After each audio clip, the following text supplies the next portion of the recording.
Ciao a tutti, ciao Massimo.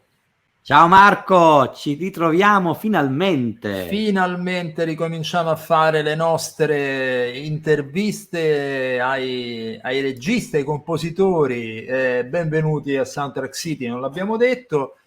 Questa intervista, il nostro ospite di questa volta è Stefano Reali.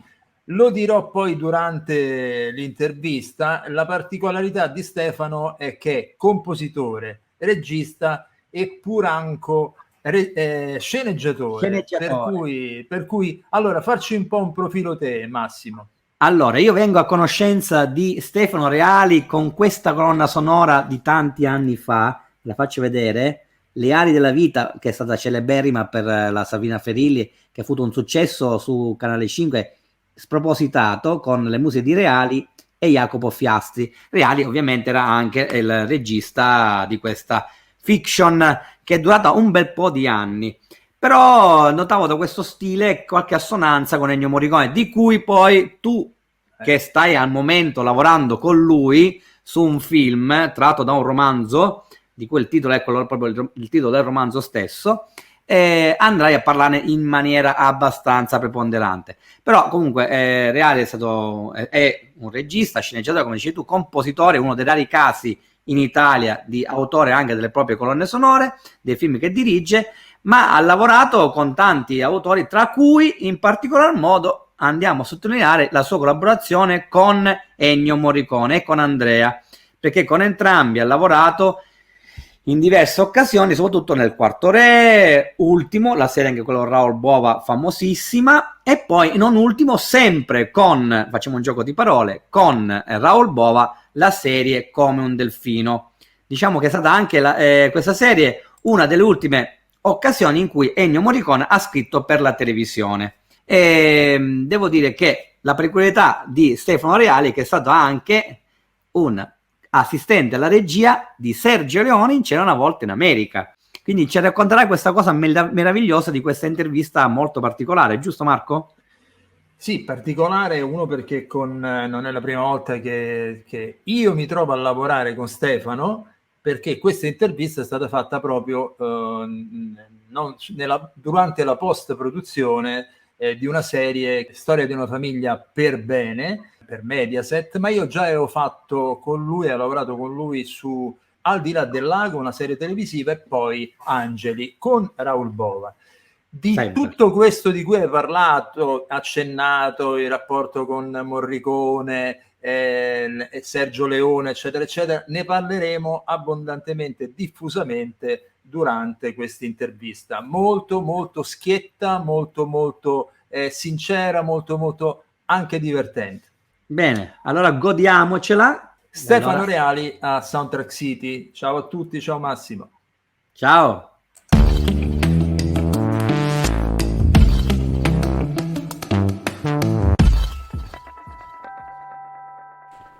Allora, benvenuti a questa nuova puntata di Soundtrack City.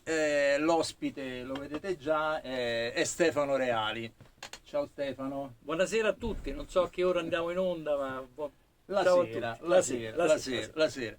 Allora, è un po' paradossale perché normalmente dico siamo qui e no, in questo caso sono venuto a trovare no, perché in realtà ho il piacere di lavorare con Stefano su una serie televisiva, diciamo almeno il titolo al volo. Storia di una famiglia per bene. Mm. Ma di questo ne parleremo dopo, perché io ho in canna da una vita una domanda da fare a Stefano. Allora, Stefano ha la particolarità rispetto ad altri maestri, altri compositori, che riveste vari ruoli all'interno della realizzazione di un film, di una serie televisiva. Cioè, lui è un regista, è un compositore e pure uno sceneggiatore, no? Sì. E sei uno dei pochi casi mondiali, cioè io mi ricordo John Carpenter, che comunque non credo sia un orchestratore, È come in quello. questo caso. Cioè, quindi alla fine, non lo so, siete No, di proprio... registi e musicisti ce ne sono tantissimi. Sì, Che compongono, che scrivono sono un po' meno, perché alcuni compongono, nel senso fai la la la e c'è uno che fa la la la. Che scrivono un po' meno, che orchestrano e dirigono, secondo me sono ancora meno. mm, mm, Detto questo, poi invece magari io in realtà ne conosco uno che però lavora in America, in italiano, si chiama Emanuele Secci, che è un virtuoso del pianoforte, un brillante direttore d'orchestra e fa il regista per vivere. Quindi non è detto, cioè, poi mi andava a cercare. Diciamo che io mi sono un po', come dire, non voglio dire fatto vedere, semplicemente perché ho fatto delle robe per la generalista. Sì, Perché sì. invece magari ci sono dei colleghi che sono degli stimatissimi Che magari fanno autori, solo cinema indipendente. o documentari o Mm. comunque, insomma, per cui sì, comunque questa cosa è un po' vera. Dai, e stai solo, almeno qui in Italia penso che sei tra soli. Ed è proprio questo che la prima domanda che ti faccio. Quella in canna. Esatto, questa tua curiosa formazione, cioè che mi spieghi com'è avvenuta, cioè com'è avvenuto. Io so che tu ti sei diplomato al Conservatorio di Frosinone, ma ecco, mi spieghi il passaggio cinema, regia, composizione, com'è avvenuto?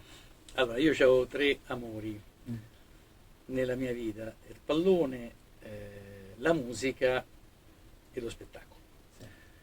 A pallone mi feci male presto, quando se uno si rompeva i legamenti stava con un anno con le stampelle, per cui a 16 anni dovetti abbandonare. Ruolo? Ero una promettente alla destra. Però. Sì, sì, crossavo in corsa non male, diciamo. Anche perché so arto, Sì, diciamo, non ero un uomo d'aria. Per cui, siccome facevo già il conservatorio, entrato a 12 anni, dicevo, vabbè, ci facciamo piacere la musica. E nella mia classe di pianoforte, ma anche di composizione, ero di gran lunga il peggiore di tutti. Cioè, no, proprio il più scarso. Nel senso, io pensavo di avere delle doti, però altri hanno più doti di me. Non so, per esempio nella classe di musica jazz, che è anche un corso che ho fatto, i miei compagni di corso erano Danilo Rea, Ettore Gentile, c'erano Marco Tulli, c'era Roberto Gatto. Vabbè, una classetta così. Era una classe, tutti della stessa età, ma io ho l'età di Danilo, forse Roberto è un po' più giovane. Per cui ero di gran lunga, diciamo. Non ne parliamo poi sulla composizione, perché poi c'era il mio direttore di conservatorio, che era un grande direttore d'orchestra nelle Palace, che mi disse: guarda Rea, tu non farai mai il compositore. E anche la mia insegnante di composizione, che era Teresa Procaccini, disse: non credo che tu farai mai il compositore. Io poi in realtà ho detto: allora potrei cercare di fare colonne sonore, visto che mi piaceva il cinema. Però appunto di fronte a tanta roba, cioè io avevo veramente dei compagni di classe che sono diventati chi il direttore del conservatorio, chi Paolo Siliotto stava con me. Allora cosa ho fatto? Ho detto: vabbè, allora cercherò di fare il regista in modo da potermi scegliere come compositore. No, bellissima. Siccome se avessi fatto il compositore nessuno mi avrebbe scelto, perché ero proprio, come dire, non avevo l'autostima per propormi, perché ero continuamente bersagliato da giudizi negativi e anche da voti non proprio esaltanti agli esami. Ho avuto la fortuna però, che è stata una fortuna che se non apprezzo, è un valore incommensurabile, quando avevo 16 anni e mezzo e ancora non studiavo composizione, mi capitò di assistere a un paio di lezioni di composizione che Ennio Morricone venne a fare al Conservatorio di Frosinone. Io dissi: vabbè, vedi, un signore molto umile che dava invece delle regole. Io sono rimasto stregato, tant'è vero che poi mi sono iscritto al corso di composizione. Lui non c'era, lui venne a fare 3-4 volte, poi non viene più. E poi l'ho rincontrato, come tu sai, molte volte. Infatti ne parleremo di questo. L'ho incontrato anche a scadenze particolari, perché poi mi è successo di fare l'aiuto regista, l'assistente alla regia sul film C'era una volta in America. Io vorrei un attimo, piccola parentesi, decide di non fare il compositore, ma di fare il regista, così può fare il compositore. Come dire a uno che, vabbè, il ministro non lo posso fare, faccio il Presidente della Repubblica. La verità è questa. Io dovevo fare il 7° di composizione. Però quando ho deciso quando mi è stato fatto capire che manco come insegnante avrei avuto una carriera, io provai a fare il centro sperimentale. Oh, ecco. Mi presero, non so ancora, non ho mai capito bene perché, forse perché gli facevo tenerezza, perché raccontai di tutto agli esami, tutta questa roba, scusate, ma mi presero e a quel punto, ahimè, lasciai lo studio di composizione, infatti non mi sono diplomato in composizione, però avevo studiato abbastanza, insomma, non è che proprio sì, non ho fatto studi avanzati, ecco, non ho fatto il triennio finale, anzi il biennio allora che era, insomma, però insomma il contrappunto l'ho studiato a fondo. E tu che sei musicista sai cosa vuol dire? No, ma infatti, cioè, mi sembra che ti sottostimi. No, ti ripeto, per me io stavo con l'ultimo insegnante che avevo di composizione era Domenico Guaccero, gli allievi di Domenico Guaccero insieme a me sono persone che hanno scritto opere, che hanno scritto dei ricercari per doppio, coro, fugato, cioè, io ero veramente, avevo l'autostima a zero, che invece è risalita quando mi hanno preso al centro e allora ho detto, vedi qualcuno che mi apprezza. E una volta uscito dal centro, siccome per me avevo due registi che per me erano due tecnici, cioè Dario Argento e Sergio Leone, provai a fare l'aiuto di Dario Argento, ma mi fece un altro suo aiuto, mi fece le scarpe, per cui me ne andai con le rive nel sacco, tanto per non fare nomi si tratta di Michele Soavi, e mi fece proprio le scarpe, fece in modo di liberarsi di me. Invece Leone, intenerito dalle mie insistenze, io mi feci delle poste di 6 ore davanti a casa sua, c'aveva i Doberman, c'aveva i guardaespalle, poi a un certo punto uscì lui, insomma mi prese, e durante le riprese di questo, il primo giorno di riprese di questo film, che era al Teatro della Cometa dove c'è la scena dell'oppio, De Niro, che poi è l'ultima scena del film, vicino a Campidoglio, girata prima, arrivò Ennio Morricone, fico, completo, beige, magro, fighetto, insomma, stiamo parlando dell'82, quindi aveva 60 anni, forse manco, aveva 50. E io ovviamente non pensavo che mi potessi riconoscere, però io gli dissi, sai, sì, vabbè, ok, mi liquido. Dopodiché rincontrai Ennio Morricone qualche anno dopo, a Los Angeles, perché lui aveva una nomination all'Oscar per il film The Mission, che era più clamoroso che è quello che poi di furto di premio dovuto mai fatto, perché vinse come Best Original Score, vinse un film che come original score c'era niente, perché era Round Midnight, dove c'erano solo degli standard di jazz, comunque non importa. E io avevo una nomination all'Oscar per un corto, per cui ero lì. Il famoso tuo corto. Sì. Quindi vi siete rincontrati lì. Ci siamo trovati nello stesso tavolo e noi lo chiamavamo dei nominati trombati, perché dopo l'Oscar c'era, non so se c'è ancora, una ballroom, una cena, dove c'erano tutti i nominati e vincitori. Solo che i vincitori stavano un po' tutti negli stessi tavoli, c'erano tutte queste statuette. Poi i trombati stavano nei tavoli senza statuette. Io non so, c'era Leonard Nimoy, che ti posso dire, Capitano Kirk Vabbè, stavate in buona compagnia. E c'era lei non si ricorderà. E lui che era veramente la prese malissimo. Per cui dice sì, certo, come no.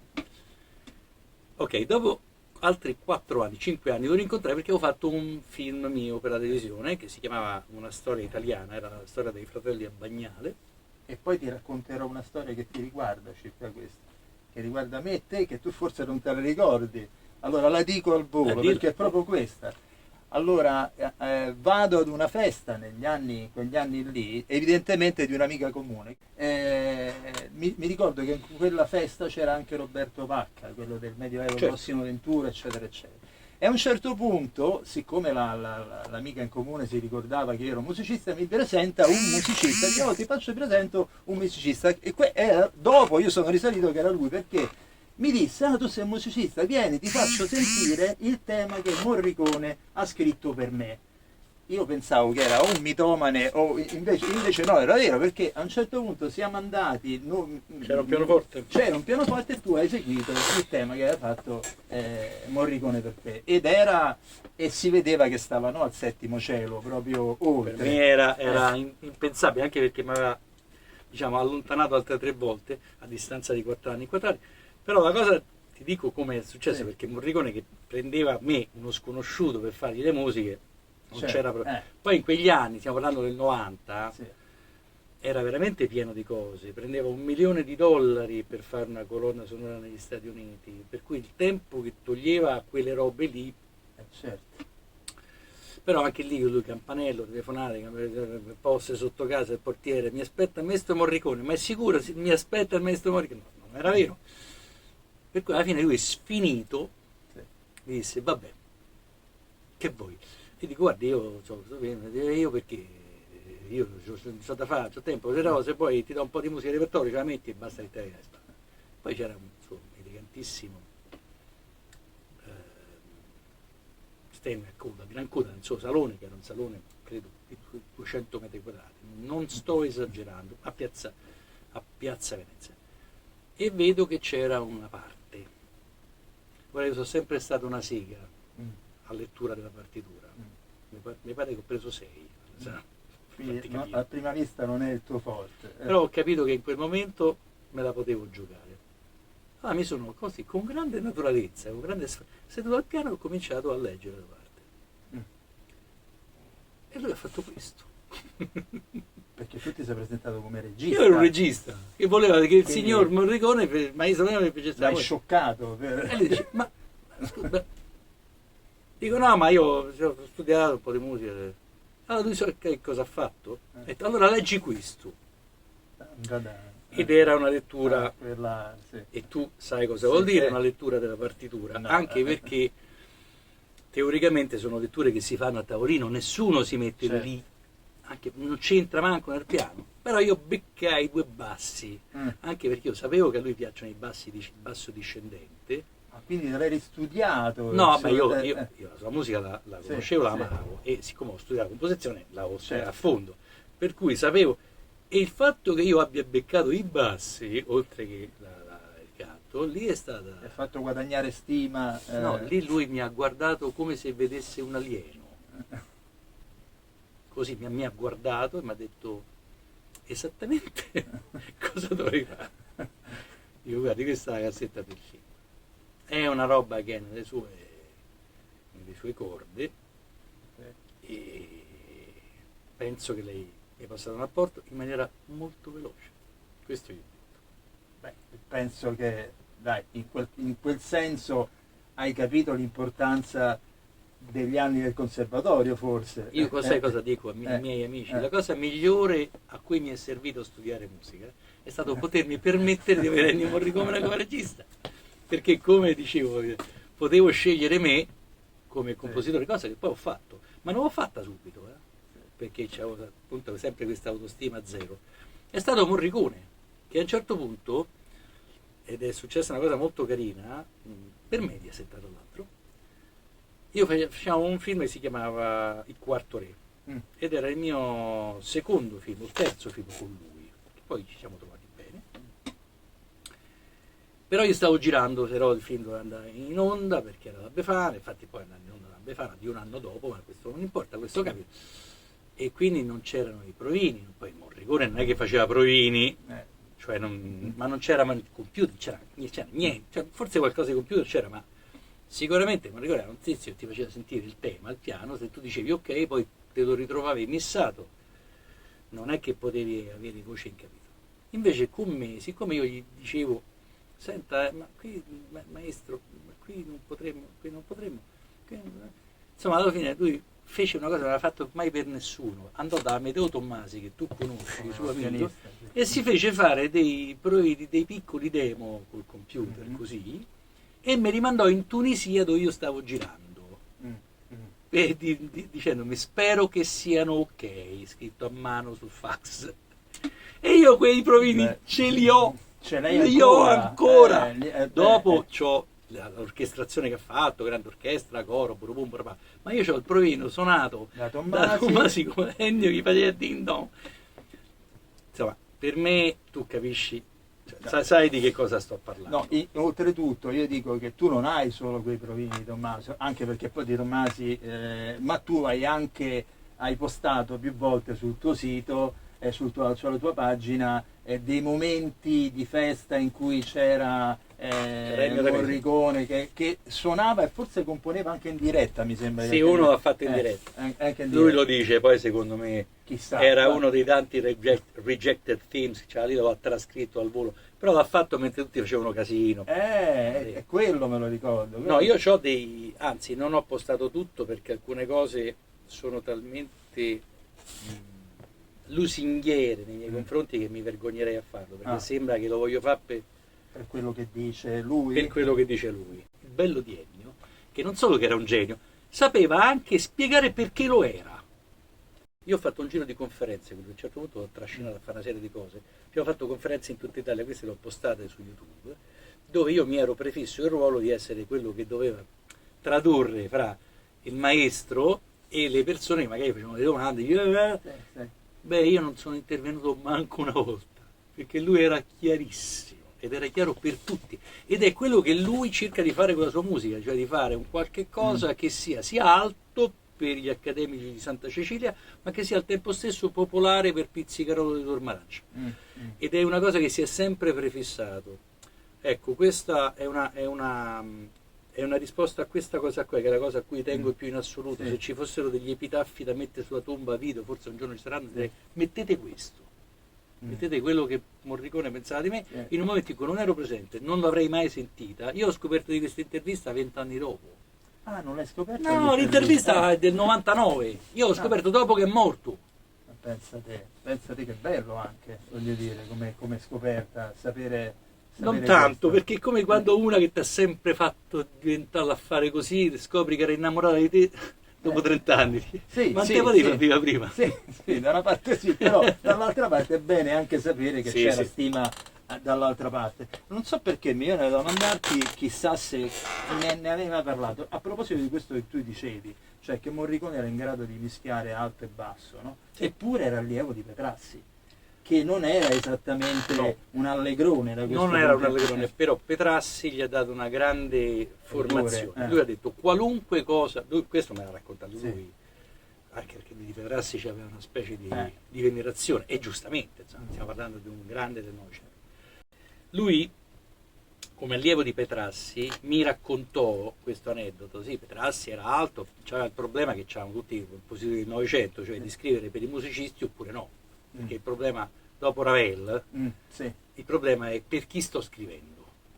Questo è il problema. È bella questa domanda, è bellissima questa domanda. L'ultimo forse che si è posto il problema è stato Stravinsky. Dopo non se lo sono più opposti. Dice no, scrivo per chi può capirmi, gli altri si furtano. La scuola di Vienna mi sa che non se la proponeva questa domanda. La scuola di Vienna è un'altra cosa, però sto parlando del mainstream dei compositori contemporanei, non scrivono per la gente, no? No, indubbiamente. Petrassi, che era uno di loro, però diceva, come Schoenberg diceva, c'era ancora tanto da scrivere in Do maggiore, dopo che ha fatto il casino che ha fatto con la serialità. Cerca di non essere mai noioso, di essere sempre comunque interessante. Questo lo diceva Petrassi. Sì, e un'altra cosa che lui deve a Petrassi, almeno questo è quello che mi ha detto a me, l'insistenza per la novità, per l'originalità della timbrica. Cioè, che tu dici, ma come, Petrassi? Infatti. No, Petrassi predicava bene e razzolava meno bene, che diceva la novità del suono inedito, la novità del suono in quel range, dello strumento in quel range, la novità è molto più forte se tu lo inserisci in una dinamica di musica, fra virgolette, popolare, che non in una... Perché se tu metti una partitura per nastro magnetico, pianoforte scordato, ferro di cavallo battuto per terra, va bene, dici vabbè, è chiaro. Quindi questa commistione di ma linguaggi... se tu metti, che era una cosa che in realtà Hindemith aveva fatto, Hindemith ha mischiato questo, ha mischiato, diciamo, suoni strani in contesti non strani.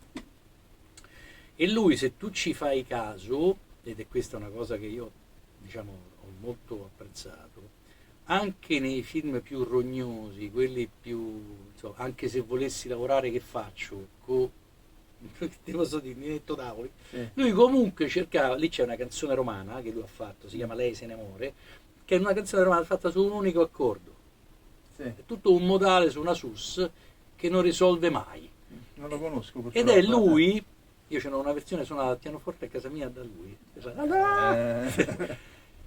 Lui si poneva sempre una sfida estetica e tecnica. Si poneva sempre, dice, come faccio a rinnovare e a non essere noioso?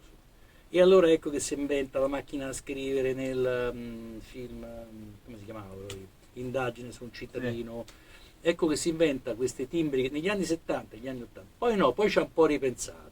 Infatti dopo non mi sembra che l'ha più dagli anni 80 in poi si è messo a fare, anche perché lì è entrato il problema della sua vita, perché non sono ancora un accademico di Santa Cecilia, che è stato il problema che lo ha devastato. E io gli dicevo, perché sei troppo ricco? Perché ti si perdona tutto tranne che il successo che hai avuto. E quelli che sono delle persone con la forfora qui, che scrivono non per la gente, ma scrivono per i loro colleghi, come possono amarti? Poi a un certo punto li travolgerà, e difatti a un certo punto è stato, anche perché si è messo a fare. Mi stai parlando di che anni questa 87-88. Quindi dopo Misch. Dopo Misch lui ha ripreso il suo genere che amava di più, che era il genere etico sacrale, ha cominciato a fare i contrappunti che prima non si era mai permesso. E poi un'altra cosa, guarda, poi chiudo il discorso, no, giustamente all'intervista, chi era Ennio Morricone? Io non ho mai conosciuto, eppure ne ho conosciuti. Conosciuto bene sordi, sordi no, un po' meno bene, ho conosciuto bene Gassman, ho conosciuto benissimo Proietti, ho conosciuto molto bene Scola, ho conosciuto bene delle persone che, Scarpelli, Leone, ma uno che sapesse spiegare cosa significa padronanza estetica di tutti i rami di un film in un'unica parola, come lui non l'ho mai incontrato. Veramente. Cioè, lui era in grado anche di parlare di altri. Lui era in grado di spiegare perché il regista è il padrone estetico del film, e con una metafora molto semplice. Se tu scegli un regista, tu non scegli un signore, come dire, a cui puoi sorreggere. Se tu scegli uno che ti deve dipingere un quadro, che fai? Cerchi di spostargli il gomito, dice no, più qua, più là. No. Tu devi scegliere il soggetto, devi scegliere la tela, devi comprargli i colori, devi dargli il pennello e poi te ne devi andare. Perché se no, se ci si mette in due a dire no, aspetta, fallo un po' più rosso quest'occhio, quell'occhio verrà sbiadito, verrà scolorato. Comunque una volta che scegli una persona, e lui in questo lui dice, per me il padrone estetico del regista, del film è il regista, perché è quello che sa o dovrebbe sapere quello che sta facendo. Poi se non lo sa è un problema suo, ma non c'è nessun modo di correggerlo. L'unica eccezione in questo, me l'ha detta lui, era l'unico che poteva dirmi delle cose oltre al regista era Franco Cristaldi. Ecco, Cristaldi c'aveva questa cosa qua. Ma perché aveva un intuito particolare? Era uno che sapeva guidare il gomito del pittore senza fargli sbavare la tela, ma gli altri vanno lasciati stare. E poi era un melodista, secondo me fantastico. Lui diceva, sottostimandosi anche con un po' di radical chic, dice ma no, la melodia te nasce quando c'è la cultura, la competenza, perché la costruisci da compositore.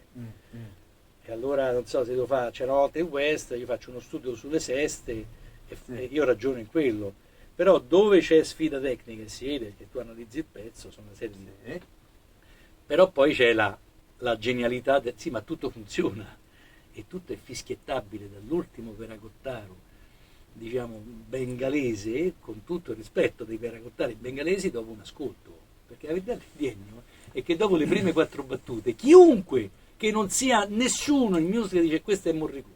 Chiunque, whoever.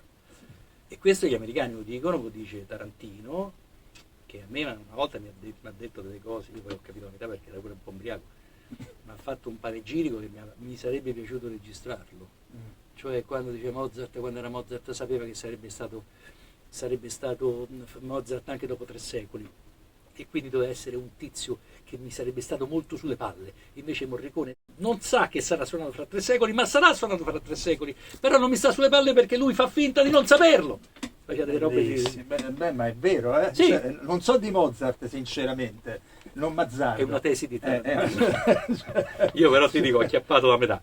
Però più o meno il era senso quello il senso. Era quello il senso. Quello il Non senso. sapeva, e se lo sapeva non te lo sbatteva in faccia. Ecco, era questo che mi aspettavo da Stefano, un musicista che parla di regia in un certo modo e un regista che parla di musica in un certo modo, che è difficilissimo, un'alchimia complicatissima da ottenere, e ti ringrazio. La temporary track, parlaci della temporary track, parlaci, non io l'ho mai fatta sta domanda all'epoca a Morricone, ma immagino che già so la risposta, e dimmi te, il perché lo sappiamo, se ne uscirà mai. Io spero di sì, e ti spiego perché. Quando c'era l'abitudine di prendere i tempi, c'era un signore che si metteva lì e diceva: qui c'è questa emozione, qui c'è quest'altro, qui deve arrivare a questo, e tutto questo deve avere una sua evoluzione, una progressione che musicalmente stia in piedi. Quindi non devo sentire, oddio, mo sei intristito, ci ho messo 18 contrabbassi a unisono. Deve avere una logica musicale. Questo ovviamente presuppone degli studi. Questo è il problema. Nel frattempo, o una sensibilità. No, degli studi, perché tu comunque per sapere che devi cominciare in minore, poi farlo sentire in maggiore, poi quella diminuita ti prepara una modulazione per arrivare a quella roba lì, e ci deve arrivare senza che te ne accorgi, perché tu non te ne devi accorgere, non lo devi... Ma tu mi stai parlando adesso da compositore o da regista? Ti parlo da compositore. E invece parliamo da regista. Ci arrivo, è il passo successivo. Ora, il regista però è quello che dice: no, ma qui mi serve questo, ma qui mi serve quello, ma qui. Quindi ci hanno avuto buon gioco dei colleghi che, con la base della loro capacità di usare i plugin o anche una tastiera, hanno buttato dei pad, hanno buttato delle cose che comunque poi funzionano, perché c'è qualcosa che funziona e qualcosa che no. Anche non è un mistero per nessuno che Hans Zimmer sia una specie di analfabeta dal punto di vista compositivo, ma sicuramente sa cosa vuol dire lì, e poi si rivolge ai tuoi 20.000 orchestratori e si fa tirare fuori le cose. Perfetto. Il regista deve fidarsi del compositore e eliminare il problema della temporary track, ma il compositore deve avere la capacità tecnica e musicale di saper interpretare quello che serve al regista e farlo. Perché tu non sai a me quanti studenti di composizione o anche diplomati che mi mandano le loro robe, che sono bellissime, ma sono dei saggi di virtuosismo orchestrale. Allora gli dico: non mi serve questo, prenditi questo pezzo e musicami questo pezzo e fammi vedere se c'è, perché è questo che risolve il problema. E questo tornare a una fase un po' analogica del lavoro è quello che restituirà il calore che i film ancora degli anni 70 c'hanno, gli anni 80 ancora c'hanno, ma dai 90 in poi hanno perso. Perché tu comunque ti avvicini a un discorso che, per carità, nella Renovatio mi sta anche bene di avvicinarsi a quello che è l'ambiente, diventa ambience. Se in mezzo a questa ambience, a cui io sono grato perché ha risolto tanti problemi, se si recupera anche la bellezza di sapere che quella cosa è stata scritta per quel punto e va bene soltanto in quel punto, anche se poi la vuoi riciclare in 20 punti, va benissimo lo stesso. Ti dico per questo, perché alla fine anche Ennio si era in qualche modo, come dire, non voglio dire rassegnato, ma adattato a usare una roba che sicuramente nei 20 anni precedenti della sua vita non avrebbe mai fatto. Perché io spero un recupero di questo. Ecco, la domanda viene proprio, come si dice, spontanea. E quindi anche l'importanza del tema, che negli ultimi 10, 15, 20 anni si è un po' perso, per strada, tu pensi, si dice che però è stato sostituito da come posso dire, dal mood. No, io sono assolutamente contrario a questo. Ci ho anche litigato con alcuni miei colleghi, fatto per non fare nomi, Andrea Guerra, che dice: il tema non serve a niente, il tema è tutto. Il tema è quella cosa che ti seppellisce un'emozione nel cuore con uno scalpello e tu non sai di averlo ascoltato, quello che ti ricordi dell'emozione, non il tema. Certo. Ma se non c'è il tema, avere soltanto il mood, secondo me togli forza al film. D'altronde stiamo parlando di qualche cosa che è stata usata per 100 anni, no, 100 forse no, ma forse anche 300, perché se pensiamo dall'inizio del melodramma, cioè quando Puccini ha copiato la lideristica tedesca e ha cominciato a far sentire il tema ogni volta che entrava il cattivo, in realtà non parliamo di Zandonai, non parliamo di tedeschi che hanno fatto di questi un'arte. Il tema serve, il mood serve quando devi fare una roba, una serie di 57 puntate, ma se tu hai un tema anche piccolo, anche di 3 note, non so, Interstellar, certo, sì. In terza c'è un tema fatto di 3 note, ma quel tema ti seppellisce nel cuore l'emozione. Tu la prima volta del film non lo senti, la seconda volta che vedi il film non lo senti, la terza volta che vedi il film non lo senti, la quarta volta cominci a dire che bello sto tema. Se lo senti la quarta volta vuol dire che la musica era perfetta, se lo senti la prima volta vuol dire che la musica è sbagliata. Ma questo non dipende dal fatto che il tema non serve, dipende che è scritta male quella musica lì, perché se la musica è scritta bene ed è orchestrata bene, ahimè, il tema è quello che dà le ali dell'aquila al film, lo fa volare in alto, perché è quella cosa che io e te poi, senza capire perché ce la fischiettiamo dentro e non capiamo perché, perché subliminalmente ci ha fatto penetrare delle emozioni in film. Paradossalmente il tema serve a tutto tranne che a se stesso. Il tema serve a far vincere il film, non la musica di cui è fatto. Poi quando lo senti nel disco dici, oh com'era bello, che è esattamente questo non è sempre vero per Morricone, soprattutto per Morricone e Leone, ma lì c'era un gioco proprio estetico di voler fare in modo che la musica uscisse fuori dal film. Tutte le robe di C'erano volti su West, C'erano volti in America, o Giù la testa, i flashback di Giù la testa, servono per far venire fuori la musica dal film. Pensa che Bixio mi diceva, Franco Bixio, che insomma di colonne sonore ne ha fatte un tot, mi diceva che una volta il discorso del tema aveva anche una valenza commerciale, perché, anzi propagandistica, perché la gente usciva dal cinema e lo fischiettava e funzionava da trailer passaparola molto più del Bordone. No, sì, ma questo guarda che. Ma anche Puccini quando scrisse Fanciulla Blue West e fece quella famosa intervista, non so se la sai, è meravigliosa, no. meravigliosa. Lui cerca per tutta la vita di scrivere musica strumentale. Era un po' come Morricone. Era famoso come operista perché l'opera allora era il musical di adesso, era la roba pop. Però lui voleva scrivere musica strumentale, perché lui voleva essere come i tedeschi che scrivono musica strumentale, di quelle dei concerti, per cui faceva dei concerti organizzati a sue spese dove eseguiva la sua musica strumentale e tutta la gente stava così. Poi faceva così, faceva vabbè, ma però ci faccia a Bohème.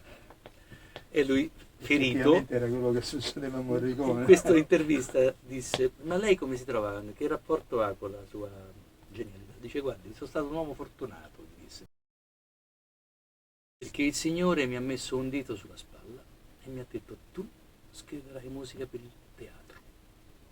Poi ha premuto forte col dito e ha detto, ma bada bene, solo per il teatro. Bellissimo, non lo sapevo questa. Allora, io chiuderei perché sennò ti tolgo troppo tempo al lavoro che stai facendo, anche perché vorrei invece adesso che ci parlassi di questo lavoro, di questa serie televisiva.